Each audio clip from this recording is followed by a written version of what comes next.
नमस्कार, मी अमोल किन्होळकर. आपण पाहत आहात महाराष्ट्र टाइम्स ऑनलाईन. सध्या इराण विरुद्ध इस्रायल अमेरिका असा जो संघर्ष सुरू आहे, त्या संघर्षाचे जे परिणाम आहे ते महाराष्ट्रातल्या शेतीवरती, शेतकऱ्यांवरती, आयात निर्यातीवरती मोठ्या प्रमाणावरती होत आहेत. कारण जो नाशवंत माल आहे, म्हणजे फळं असतील, भाज्या असतील, या सगळ्यांचा आयात निर्यात जी आहे ती थांबलेली आहे. आणि ती आज अशी परिस्थिती आहे की बंदरावरती हा लाखो टन, हजारो टन जो माल आहे तो सध्या पडून आहे. आणि त्याचं नेमकं काय होणार, तो तोटा कोण सहन करणार, अशी सध्या परिस्थिती आहे. तर ही नेमकी काय परिस्थिती आहे ते आपण जरा सविस्तर समजून घेऊयात. महाराष्ट्र टाइम्सचे सहाय्यक वृत्त संपादक श्री वैभव वझे सर सध्या आपल्यासोबत आहेत. सर, शेतकऱ्यांसाठी हे युद्ध, हा संघर्ष अजिबात परवडणारा नाही आहे. आणि गेल्या 8 दिवसांमध्ये ही परिस्थिती आहे की आज हजारो टन माल, म्हणजे अगदी गुजरातपासून तर आपल्या कोकणापर्यंत, गोव्यापर्यंतच्या वेगवेगळ्या बंदरांवरती पडून आहे.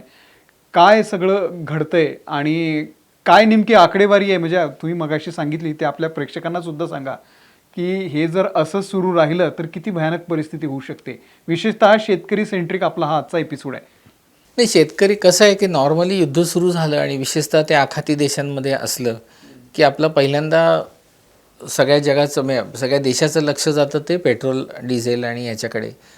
पण आपण आधीसुद्धा काही दिवसापूर्वी एक व्हिडिओ आपण टाकला होता, तुम्हाला आठवत असेल की त्याच्यावर आपण बासमती तांदूळावर बोललो होतो की बासमतीची निर्यात जवळजवळ 4 ते 6 हजार कंटेनर्स टन बासमती जातो इराणला, की खास रमदानसाठी. आणि आत्ताचं हे युद्ध नेमकं त्या रमदानच्या काळात आल्यामुळे झालं आहे असं की आपल्याकडनं आपण खूप, म्हणजे आता शेतकरीसुद्धा आता पारंपरिक उपजीविकेसाठी शेती आणि व्यापारासाठी शेती यातलं महत्त्व आता शेतकऱ्यांना कळून चुकलेलं आहे. की त्यामुळे बरेचसे शेतकरी आता व्यापारासाठी शेती करतात. म्हणजे उदाहरणार्थ सोलापूरमधल्या एका शेतकऱ्यांनी तर त्याच्या 13 एकर जागेमध्ये केळी पिकवलेली आहेत. का तर ती निव्वळ आखाती देशांमध्ये एक्सपोर्ट करण्यासाठी, निर्यात करण्यासाठी. आणि अशा प्रकारे अक्षरशः शेतकऱ्यांनी व्यवस्थित प्लॅनिंग केलेलं असतं की रमदानचा महिना आला की फळांची मागणी वाढणार आहे.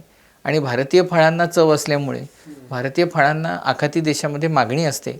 आणि म्हणून अनेक प्रकारची फळं, त्याच्यात विशेषतः द्राक्ष, केळी, ह्या फळांना सर्वात जास्त तिथे मागणी असते. याचं कारण असतं की तिथेही तापमान आत्ता वाढत असतं आणि पाण्याला सबस्टिट्यूट किंवा जी फळं खाल्ल्यावर तहान लागणार नाही अशी फळं जी आहेत त्याच्यामध्ये द्राक्ष आणि केळी आणि डाळिंब ही फळं विशेषतः जास्त लोकप्रिय होतात. कारण ती फळं खाल्ल्यानंतर तहान लागत नाही, ती तहान भागवणारी फळं आहेत. त्याच्यामुळे ज्युसी फ्रूट्स ज्याला म्हणतो आपण, त्यांची मागणी असते. आणि आता अशी मागणी जी काही आहे ती महाराष्ट्रातले शेतकरी हे मोठ्या प्रमाणावर त्याचा फायदा उठवतात. पण आत्ता जर का ताजी आकडेवारी तुम्ही जर का पाहिली तर 800 ते 1000 कंटेनर हे आपल्या इथून गेलेले आहेत. केळी, द्राक्ष, डाळिंब, कलिंगड, वेगवेगळ्या पानभाज्या आणि कांदे यांचे ते कंटेनर आहेत. आणि ते कंटेनर दुबई मार्गे जात असल्यामुळे दुबईच्या जेबेल अली या बंदरामध्ये ते आत्ता उभे आहेत. ते कधीपासून उभे आहेत तर ते 28 फेब्रुवारीच्या रात्रीपासून उभे आहेत. आता कल्पना करा की ही सगळी फळं नाशिवंत आहेत, तर ती 28 फेब्रुवारीपासून ती उभी आहेत. आणि कधी पाठवणार, कुठे पाठवणार, कोणकोणते समुद्र, कोणकोणत्या खाड्या खुल्या होणार, ह्याचं काहीही टाईमटेबल दुबईकडे नाही आहे. उलट दुबईला आत्ता धोका असा आहे की जिथे जिथे अमेरिकेचं अस्तित्व आहे तिथे तिथे ते संपवायला इराण निघालेलं आहे. त्यामुळे दुबईलाही काही कळत नाही की काय करावं. बरं, आता त्याच्यामुळे होणार आहे असं की महाराष्ट्रातनं जी 5 ते 6 हजार टन द्राक्ष गेलेली आहेत त्या कंटेनर्समधून, ती आता सडणार आहेत. त्याचं काहीच करू शकत नाही. बरं, महाराष्ट्रातल्या काही प्रयोगशील शेतकरी किंवा उद्यमशील शेतकरी जे आहेत आपले, त्यांनी 10-1 हजार टन माल हा एक्सपोर्ट क्वालिटीचा म्हणून शेतात पिकवलेला आहे. तो आता फक्त उतरवून त्याच्यावर काही विकिरण प्रक्रिया किंवा काही केमिकल, म्हणजे काय आरोग्याला पोषक अशी केमिकल्स किंवा जी सहजासहजी धुवून काढता येतील अशी काही केमिकल्स फवारून ती आता डिस्पॅचला तयार आहेत. पण आता त्याचं काय करायचं, तर आता ती भाव पाडून आपल्याला देशातल्या मार्केटमध्ये विकण्याशिवाय शेतकऱ्यांपुढे काही पर्याय नाही आहे. स्टोरेज पण नाही. किती काळ करणार स्टोरेज, म्हणजे त्याला पण काही हे आहे ना. आणि नाहीतर मग वायनरींना विकायची द्राक्ष. वाईन तयार करणाऱ्या कारखान्यांना ते द्राक्ष विकली जातील. दुसरं काहीच म्हणजे दुसरी बाजारपेठच नाही द्राक्षासारख्या. केळ्यांना सुद्धा कसं तुम्ही पिकवलेली केळी जर का पाठवत असाल तर त्यालाही ती खाण्याशिवाय दुसरा काही पर्यायच नाही. कच्ची केळी असतील तर निदान त्याचे काहीतरी बाय प्रोडक्ट्स तयार करू शकतो, पण ह्याचा काहीच करता येत नाही. त्यामुळे ह्या 2 फळांना जबरदस्त आत्ता फटका बसलेला आहे. अच्छा. आणि आता बंदरावरती साधारणतः किती टन माल त्या ठिकाणी उभा आहे आपल्या बंदरावरती, ते जरा त्याची काही आकडेवारी असेल? त्याची आकडेवारी हातात जी आलेली आहे आता, साधारणपणे 1 कंटेनर हा 22 ते 25 टन मालाचा असतो. तर असे आपल्याकडे 80 कंटेनर आत्ता द्राक्षांचे JNPTमध्ये लोडच झालेले नाही आहेत म्हणून ते थांबलेले आहेत. आणि JNPTच्या दरवाजाच्या बाहेर नाशिकहून 200 कंटेनर पोचलेले आहेत, ते तिथेच उभे आहेत. ते आत घेऊन करायचं काय हा JNPT प्रशासनापुढे प्रश्न आहे. त्यामुळे जवळजवळ 200 कंटेनर हे बाहेरच आहेत, पोर्टच्या बाहेर आहेत. हे आत्ता तरी माहिती मिळते त्यानुसार हे 3-4 दिवसापूर्वीची स्थिती आहे. आता जर ह्या 3-4 दिवसात काही झालं असेल तर माहिती नाही, कारण हॉर्टिकल्चर प्रोड्यूस एक्सपोर्टर्स असोसिएशन जे आहे त्यांनी दिलेली ही माहिती आहे. आता अर्थातच रोजच्या रोज काही ना काही घडामोड होते आहे, त्यामुळे काय होणार बरं. आता ह्याच्यात इंडियन ग्रेप एक्सपोर्टर्स असोसिएशनच्या म्हणण्यानुसार 1 कंटेनर हा जवळजवळ काही लाख रुपयांचा माल तिथे होल्ड करतो आहे. त्यामुळे असे जर का 80 कंटेनर असतील तर तुम्ही कल्पना करा की जवळजवळ 10 ते 12 लाख रुपयांचा माल जर एका कंटेनरमध्ये असेल तर हा जवळजवळ किती कोटींचा माल झाला. आणि हा केवळ डिस्पॅचच्या तयारीत आहे माहीत नाही.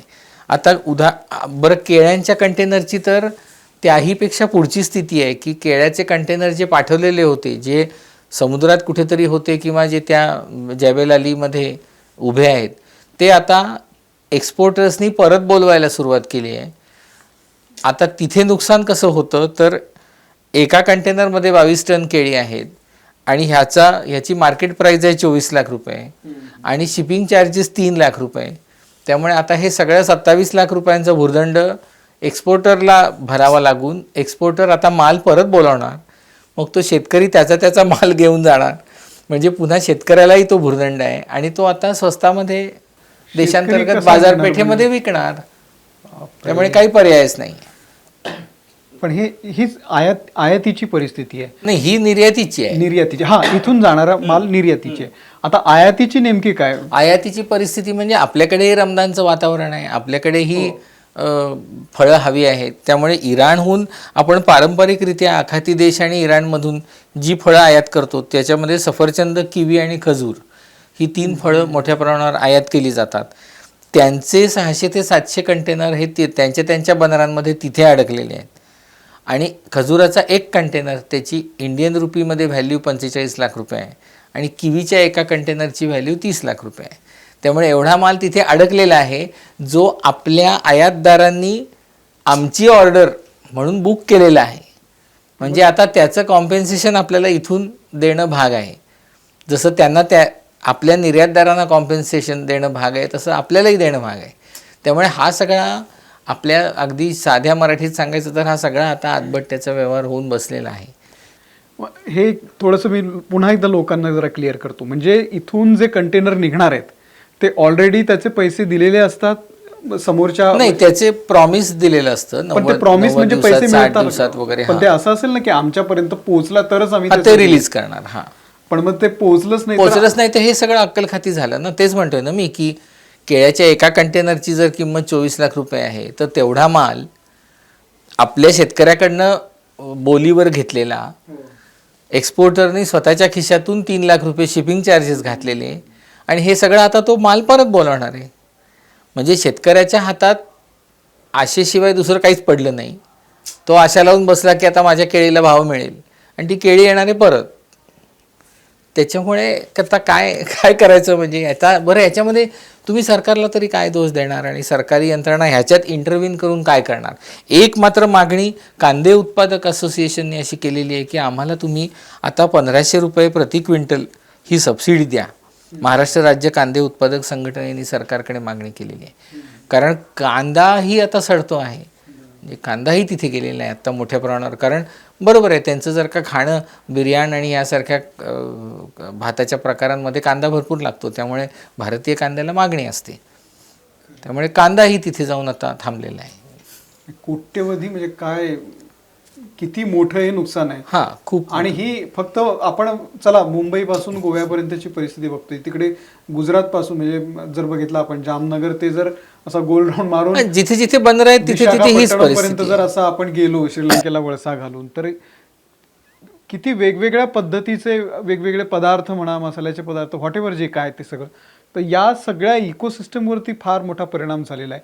आणखी महाराष्ट्रातल्या शेतकऱ्यांवरती काय परिणाम होईल सर येत्या काळामध्ये जर हे असंच सुरू येत्या राहिलं? काळात आपण अजून एक विषय घेतलेलाच नाहीये, तो म्हणजे हापूस. की त्याच्यावर आता काय परिणाम होईल अजून तरी त्याची आकडेवारी कुठे हातात येत नाहीये. कलिंगडांचं पण कलिंगडाचा पण मोठा व्यापार आपल्या इथनं होतो आणि कलिंगडाचाही पण काय, कलिंगड हे जशी मागणी केळी उत्पादक संघटना किंवा द्राक्ष उत्पादक संघटना करतायत, तशी अजून कलिंगडाविषयी मागणी होत नाही. कारण कलिंगडाचं शेल्फ लाईफ जास्त आहे, हो टिकतं जरा ते टिकतं जास्त.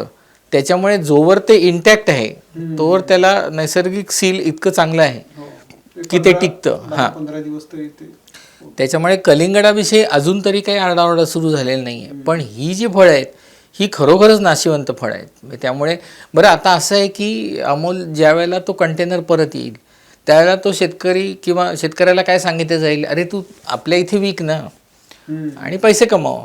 पण मग आपल्या इथे वीक म्हणताना तो जो कंटेनर उघडल्यानंतर त्याला आधी माल चेक करायला लागेल आणि मग प्रत्येकाच्या शेतकऱ्याचं जे लेबल लावून जो माल गेलेला आहे त्यातनं किती चांगला आहे आणि किती वाईट आहे किंवा किती सडलेला आहे ह्याची एक प्रतवारी लावून मग तो माल लोकल बाजारपेठेमध्ये आणायला लागेल. उन्हाळ्याचे दिवस आहेत. त्यामुळे आणि त्याच्यात आपल्याकडे उन्हाळ्याचे दिवस आहेत. त्यामुळे हा सगळा त्याला प्रोसेस करायला पुन्हा त्याला तिथे पेमेंट काहीतरी करावंच लागणार आहे. त्यामुळे शेतकरीही नाडला जाणार आहे. एक्सपोर्टर तर धोक्यात आहेच आर्थिकदृष्ट्या, कारण त्याला शिपिंग चार्जेस उगाचच भरायला लागलेले आहेत की जे आता परत बोलावतानाही त्याला काही चार्जेस कदाचित द्यावे लागतील. बरं, पुन्हा कागदपत्रांची पूर्तता करण्यामध्ये काही खर्च येईल, तो वेगळाच आहे. त्यामुळे ही आता सध्या तरी भीषण परिस्थिती आहे. आपण आशा करू शकतो फक्त की हे सगळं लवकरात लवकर थांबावं आणि पुन्हा एकदा जी काय आयात निर्यात आहे ती एक थांबावं. म्हणजे थांबलं तर जसं मी म्हटलं तसं की पहिला लोक म्हणतील की हां आता पेट्रोल डिझेलचं काय होणार, पण त्याच्याऐवजी आपण आता इकडे लक्ष द्यायला पाहिजे की थांबल्यानंतर जो माल बंदरात आहे तो तरी रिलीज करावा आणि तो त्या ठिकाणी पोचावा आणि त्याचे पैसे मिळावेत. एवढीच आपण आता आशा व्यक्त करू शकतो. निश्चित. धन्यवाद सर, आपण सगळं सविस्तर सांगितलं. आपण वेगवेगळ्या विषयांवरती असं नेहमीच बोलत राहू, कारण सध्याची जी परिस्थिती आहे ती आपल्या सगळ्याच अर्थव्यवस्थेवरती मोठी परिणाम करणारी आहे. त्यामुळे प्रेक्षकांना सुद्धा माझी विनंती आहे की जास्तीत जास्त तुमच्या ओळखीतल्या कोणी शेतकरी असतील किंवा कोणी व्यावसायिक असतील त्यांच्यापर्यंत हा व्हिडिओ शेअर करा. येत्या काळामधली जी कोणती आव्हानं या सगळ्या उद्योग व्यवसायांमध्ये असणार आहेत त्या संदर्भातलं सखोल विश्लेषण आम्ही या अशाच पॉडकास्टच्या माध्यमामधून करत राहू. तुमचे काही सजेशन्स असतील, आणखी काही विषय असतील तुम्हाला वाटत असतील की या विषयांवरती चर्चा व्हावी, ते विषयसुद्धा तुम्ही सुचवू शकता. या खास पॉडकास्टमध्ये मी इथेच थांबतोय. सर, आपले धन्यवाद.